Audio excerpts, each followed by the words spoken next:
I never imagined my marriage would crumble like this. It started with love so deep, so all-encompassing, that I thought nothing could break it. I believed we were unshakable, a fortress against the trials of life. For years, we proved that belief right. We laughed, cried, dreamed, and built our life together brick by brick. But sometimes, the cracks form so subtly that you don't even notice them until it's too late. Until everything you've built begins to collapse. We met during You've Built Begins to Collapse, a phase of life when everything seemed possible. I had just finished college and landed my first real job, and she was still a student, full of ideas and plans for her future.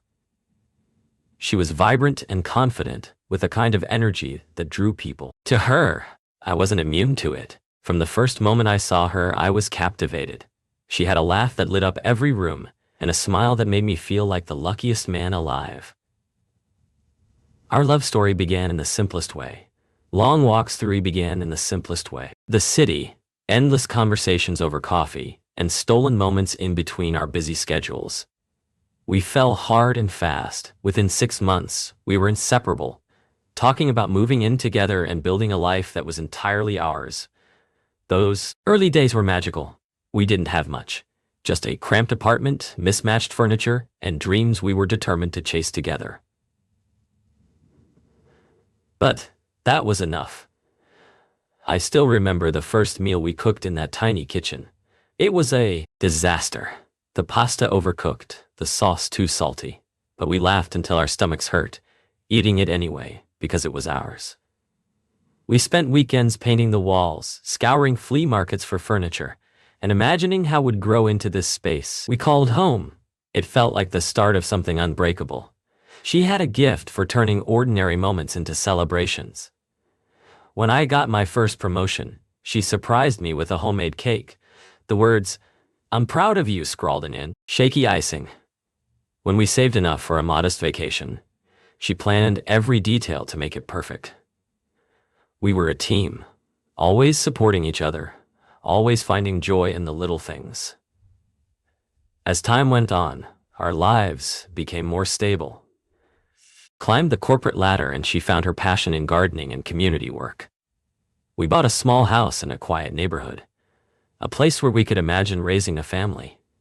It had a garden where she spent hours planting flowers, pruning bushes, and nurturing the vegetables she loved to grow. She'd come inside with dirt on her hands and a smile on her face, telling me about the tomatoes she'd finally managed to coax into ripening. I loved watching her in her element. Her loved watching her in her element. Joy contagious, but life has a way of testing even the strongest bonds. At first, the changes were subtle. I started coming home later, consumed by the demands of work. She, in turn, seemed quieter, her laughter less frequent. I thought it was stress, a phase we'd moved past, as we always had. But as weeks turned into months, the distance between us grew. Our conversations became shorter, our shared moments fewer. I didn't realize it at the time, but we were beginning to drift it apart. It was around then that Mr. H entered the picture. He had been our neighbor since we moved in, a retired professor in his 60s with a reputation for charm and intelligence. He had a way of making people feel important, of drawing them into his world with his stories and insights. I liked him well enough at first. He was polite and respectful, always willing to lend a hand or offer advice. I thought nothing of it when he started stopping by to chat with her while she worked in the garden. Their interaction seemed harmless. He'd compliment her flowers, share tips on pruning, or recommend a book he thought she might like. She seemed happy to have someone to talk to during the long hours I spent at work. I'd come home to find her outside, laughing at something he'd said, her face glowing with the warmth I hadn't seen in months. It stung, but I told myself it was just my imagination. He was an older man, a neighbor. There was no reason to feel threatened, but then the little changes started. She began spending more time outside, often disappearing into his yard for hours. Her hair more often, even when she wasn't going anywhere special. Her phone, once left casually on the counter, was now always in her pocket or face down on the table. I'd hear it buzz late at night, and when I asked who it was, she'd shrug. And when I asked who it was, she'd shrug, say it was a friend or her sister. The first real crack in my denial came one evening when I came home earlier than usual. Her car was parked outside Mr. B's house, the lights from his living room casting shadows across the driveway. I sat in my car, watching as their silhouettes moved behind the curtains. They were sitting close. Her body angled toward him, her head tilted in a way that made my stomach twist. I wanted to go inside to demand an explanation, but I couldn't bring myself to move. Instead, I drove aimlessly through the city, trying to convince myself that it wasn't what it seemed. When she came home later that night, she seemed distracted. Her cheeks were flushed, her hair slightly tousled. I asked her how her day had been, and she gave me a list of mundane tasks she'd supposedly done. She smiled at me. That same bright smile I'd fallen in love with all those years ago. And for a moment, I wanted to believe her. But the knot in my stomach told me otherwise. Over the next few weeks, I started noticing more signs that something noticing was wrong. She began staying out later, her errands stretching into entire afternoons. When she was home, she seemed distant, lost in her thoughts. The laughter we used to share was gone, replaced by silence or strained conversations. I wanted to believe her when she said she was just busy, just tired. But doubt had taken root, and it was growing. One night, while she was in the shower, I gave in to the gnawing suspicion that had been eating away at me. Her phone sat on the far nightstand, the screen dark and unassuming. My hands trembled as I picked it up, my heart pounding in my chest. I told myself I was being ridiculous, that I wouldn't find anything. But as I unlocked it and scrolled through her messages, my worst fears were confirmed. The texts were playful at first, jokes about gardening, lighthearted banter. But as I scrolled further, the tone changed. There were hearts, intimate confessions, and one message that made my stomach drop. Last night was perfect. I can't stop thinking about you. My vision blurred as I read the words over and over, each one cutting deeper than the last. The phone slipped from my hands, landing softly on the bed. My chest felt tight, my breathing shallow. How could she do this to me? To us. When she came out of the bathroom, her hair damp and her face flushed, I was waiting. Her phone sat on the table between us, the incriminating messages still open.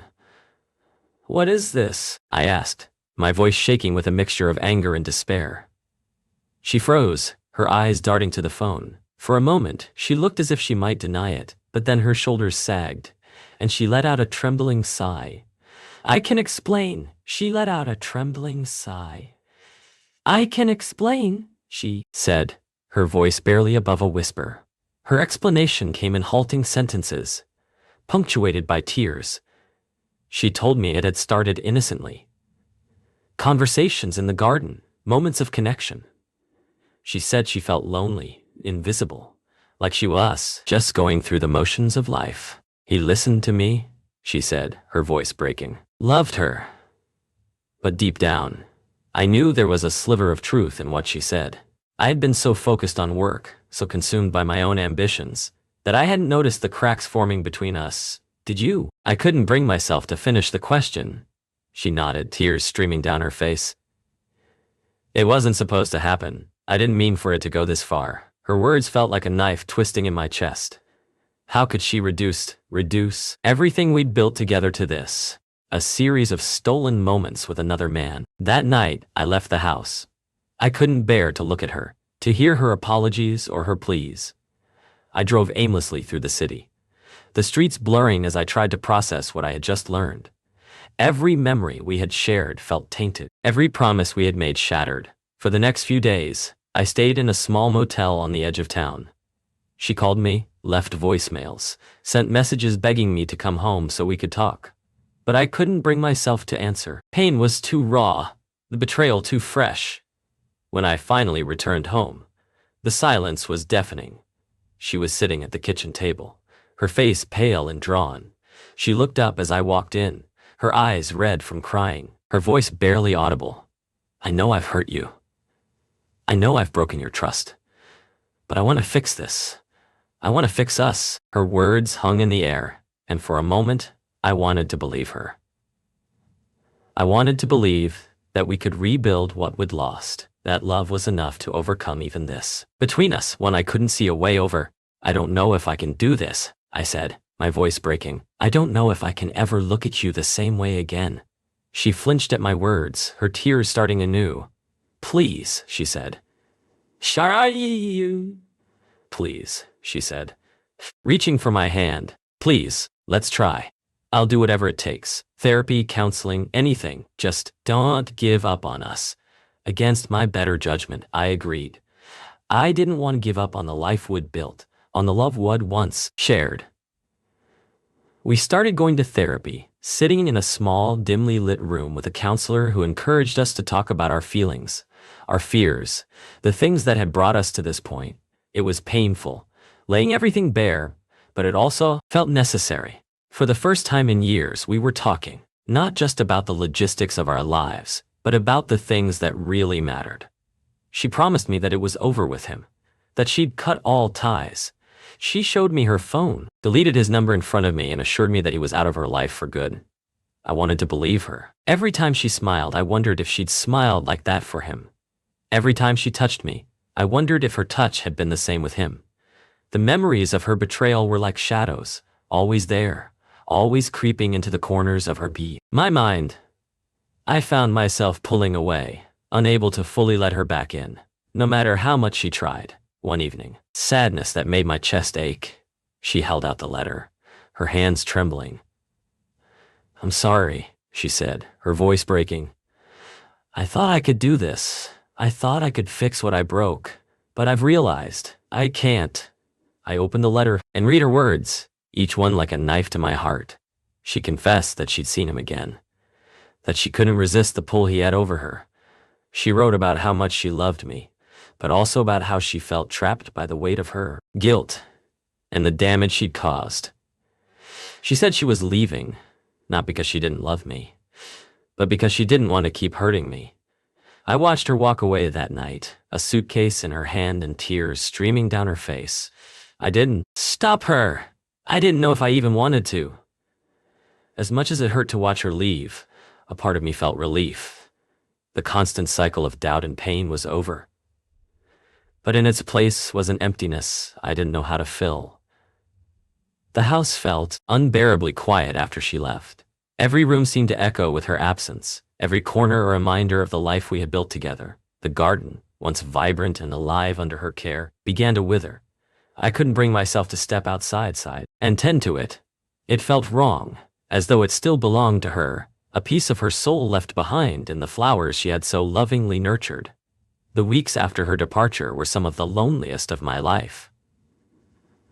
The house, once filled with my light, laughter, and the hum of daily life, now felt like a hollow shell. The quiet was suffocating, each creak of the floorboards a reminder of her absence. I threw myself into work, staying late at the office to avoid coming home to the silence.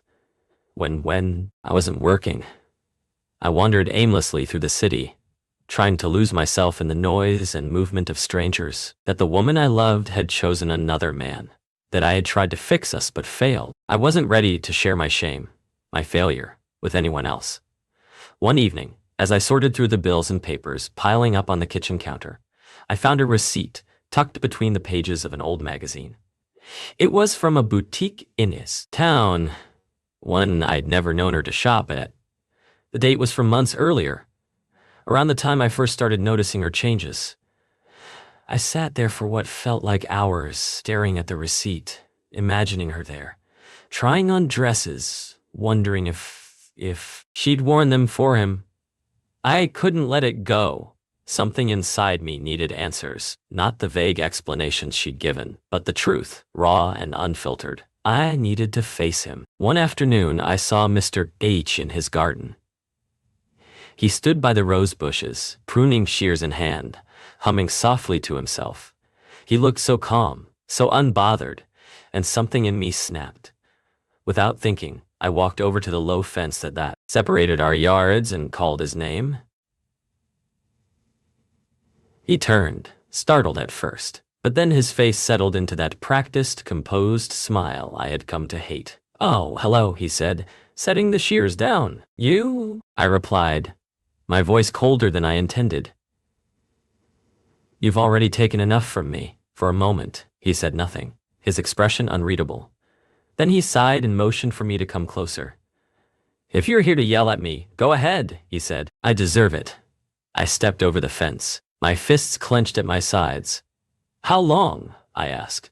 "How long were you seeing her behind my back?" He hesitated, as if choosing his words carefully. "It started a little over a year ago," he said finally. "But it wasn't serious at first." I laughed bitterly. "Not serious? You ruined my marriage, and you're telling me it wasn't serious?" "I'm not proud of what I did," he said, his voice low. "But she was lonely. She needed someone, and you weren't there." His words felt like a slap. "Don't you dare try to justify this by blaming me," I snapped. "I loved her, built a life with her, and you, what? You just stepped in and took it all because you could?" He looked away, his expression clouded with something I couldn't quite place. Shame, maybe, or regret. "I didn't plan for it to happen," he said. "But I won't lie to you. It wasn't just her. I let it happen, too." The rage I had been holding back boiled over. "You didn't just let it happen. You pursued her. You made her feel things she should have been feeling with me. And maybe you should ask yourself why she wasn't." He shot back, his voice sharper now. "I'm not excusing what we did, but it takes two people to break a marriage, and it takes two people to ignore the cracks." I stared at him, my anger warring with the painful truth of his words. Deep down, I knew he wasn't entirely wrong. But that didn't absolve him, or her. The confrontation didn't give me the closure I hoped for. If anything, it left me more confused, more bitter, but it also gave me something I hadn't had before. Clarity. I couldn't keep living in the shadow of what had happened. I couldn't keep letting their choices dictate my life. I started focusing on myself, slowly piecing my life back together. The house, once a painful reminder of her absence, became a project. I painted the walls, replaced the furniture, and cleared out the garden.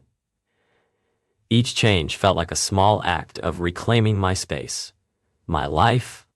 Months turned into a year. I heard through mutual acquaintances that she and Mr. Warroy had moved in together. The thought still stung, but it didn't consume me the way it once had.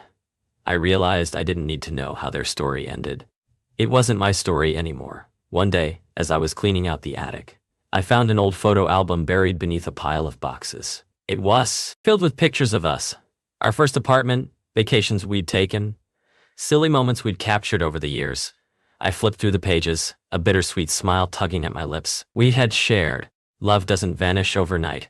It lingers, leaving traces in the corners of your heart, in the memories you carry. Her back or undo what had been done. As I closed the album and set it aside, I felt a sense of peace I hadn't known in a long time. Life wasn't what I had planned, but it was mine to rebuild. And for the first time in a long time, I felt ready to start. After that moment of reflection, I started to rebuild. Not just my house, but myself. Yet healing was not linear. There were days when the anger would resurface, uninvited. Nights when I would wake up drenched in sweat, haunted by dreams of her laughter with him. Dreams that blurred the lines between memory and imagination. No matter how much time passed, there were cracks that refused to mend. One day, I decided to visit the therapist we had seen together. It felt strange to return to that small room alone. The couch where we had sat side by side now felt emptier than the house I came home to every night. But the therapist encouraged me to talk, to stop bottling up the grief I had been trying so hard to bury under projects and routines. To forgive her, but I couldn't. And now I can't tell if I failed her or if she failed me. She nodded, her expression calm and empathetic. Sometimes forgiveness isn't about fixing what was broken. It's about finding peace for yourself. Forgiving her doesn't mean you excuse what she did. It means you choose to stop carrying the weight of it. Her words stayed with me. For weeks, I turned them over in my mind, wondering if I would ever be capable of that kind of forgiveness. It was late autumn when I ran into her again. I was in a cafe downtown, sipping a coffee and flipping through a book when I heard her voice behind me. It was soft, tentative, but unmistakable. "Hi." I turned, and there she was. She looked different, older, perhaps, or maybe just weighed down by life, in the same way I was. Her hair was shorter, and there were faint lines around her eyes that hadn't been there before. For a moment, I didn't know what to say. The sight of her brought a rush of emotions I wasn't prepared for. Anger, sadness, longing, and something I couldn't quite name. "Hi," I said finally, my voice guarded. She hesitated, as if waiting for me to invite her to sit. When I didn't, she took a step closer. "I didn't think I'd see you again." "I could say the same," I replied, setting my book down. "How are you?" She offered a small smile, but it didn't reach her eyes. "I'm okay. I've been okay." I wasn't sure what I expected her to say. That she was happy? Regretful? That leaving had been the best or worst decision she had ever made. But instead, she just stood there, awkward and uncertain, as if she were unsure whether she was welcome in my world anymore. "Are you still with him?" The question slipped out before I could stop it, my voice sharper than I intended. She flinched, then nodded. She looked away, fiddling with the strap of her purse. I thought being with him would fill the emptiness I felt. But it didn't. Inside myself by running to someone else, and it didn't work. Her words hung in the air, and for a moment, I didn't know how to respond. Part of me wanted to tell her that I didn't care, that her realizations meant nothing to me now. But another part of me, one that I hated, felt a pang of sympathy for her. "I'm sorry," she said, her voice trembling. "I'm sorry for everything I put you through. You didn't deserve it." I nodded slowly. "No, I didn't, but I'm starting to understand that maybe it wasn't just about me or him, either. We both let things fall apart. And maybe that's the hardest part to accept." She looked at me then, her eyes filled with something I hadn't seen in years. Vulnerability. "Do you think you'll ever forgive me?" The question caught me off guard. I thought about all the nights I had spent hating her, blaming her for the way my life had unraveled. But in that moment, I realized that forgiveness wasn't about her. It was about me, about letting go of the bitterness that had been poisoning me for so long. "Maybe not today," I said honestly. "But someday." She nodded, tears brimming in her eyes, and for the first time since she had left, I felt a sense of closure, not because we had fixed anything, but because I had finally found the strength to face her and walk away without looking back, planting the weeds long gone. As I knelt to plant the first seeds of the season, I realized how much had changed. The garden was no longer hers, it was mine. Every plant, every flower, every inch of that space was a symbol of what I had reclaimed. Life wasn't perfect, and I didn't expect it to be. But as I watched the first hints of green poke through the soil, I felt something I hadn't felt in a long time. Hope. Not for what could have been, but for what could still be. Because sometimes, the hardest part of moving on isn't letting go of the person who hurt you. It's learning to forgive yourself for the ways you let them. And in that garden, under the soft light of a spring morning, I finally began to do just that. She